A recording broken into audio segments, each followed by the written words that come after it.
You ever watch a TV show or read a book and end up coming across a character that you really like but have no idea why because they didn't actually do anything to make you like them? Like they add almost nothing to the story narratively, but the concept of said character is enough to intrigue you? If your answer is no, well, then you're just a liar. But if your answer is yes, then you and I have something in common. I've had this feeling numerous times throughout the course of my journey through various pieces of literature, but that feeling is especially strong when it pertains to Naruto. Now, don't get me wrong, there are plenty of strongly written characters present in the Naruto universe, and Kishimoto did well to expand on a lot of their backgrounds through the use of things like flashbacks. But even I can admit that after the series conclusion, I was left wishing at least a little bit that some of the characters that did receive this treatment actually hadn't, in favor of some other characters that weren't fortunate enough to receive the same. In fact, there are 4 in particular that I want to talk about today, and in order to avoid prolonging this intro any further, I suppose I'll just jump straight into the first one, Sakumo Hatake. Now, why the hell would they tease us with such an amazing character concept as Sakumo Hatake? Like, what isn't there to like about the premise here? The man is the father of Kakashi, one of the most universally beloved characters not just in Naruto but in all of shonen. He's said to have skill that not only rivals but surpasses that of the 3 legendary Sannin, Jiraiya, Orochimaru, and Tsunade, one of which knows Sage Mode, the other killed the 3rd Hokage, and the 3rd is said to be the greatest medical ninja who ever lived, who was able to tank Susanoo swords through her fucking abdomen, fight Mamoru Uchiha, all that good stuff. Even his nickname is cool, the White Fang of the Leaf. Like, are you kidding me? And then in the flashbacks where we do get to see him interact with people, he's shown to have the same cool, wise, down-to-earth personality that caused fans to gravitate towards his son Kakashi. And the best part is, you can still keep the same tragic backstory. Like, even if we just got shown the mission that caused him to take his own life, that would have been better than the literal nothing that we got from the original series. Hell, even give us a training arc with Kakashi.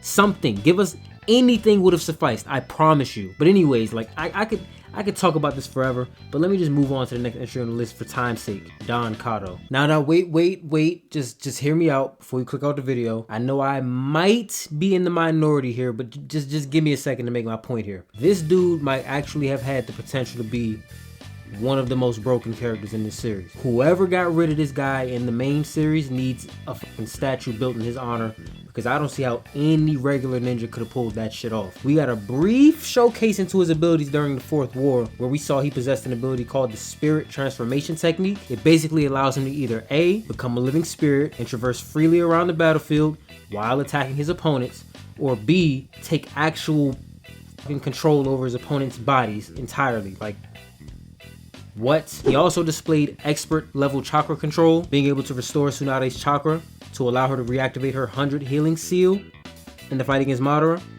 Remember that? Yeah, the man was clearly at least above average. So on top of having a foundation for a total goddamn badass on the battlefield, his relationship with Tsunade interests me quite a bit as well. And I get that his death is necessary for Tsunade's own character arc, but I feel like we could have gotten a slightly deeper dive into his character and not just the death scene in the forest. But hey, maybe that's just me. Anyways, moving on to a more popular take for topics like this, Shisui Uchiha. I'm not gonna take too long on this one because I'm sure we all have the same reasoning for this, and it's that he's just really fucking cool. I feel like games like Storm 4 and Connections helped carry a lot of the momentum for the fandom behind him, but I personally don't care because this dude deserved way better than what he got in the main series. I mean, like, where do I even begin with him? He's said to have the strongest Sharingan in the Uchiha clan's history, and that includes Sasuke, Itachi, Obito, Madara, every fucking body. He's fast. It's Shisui the teleporter,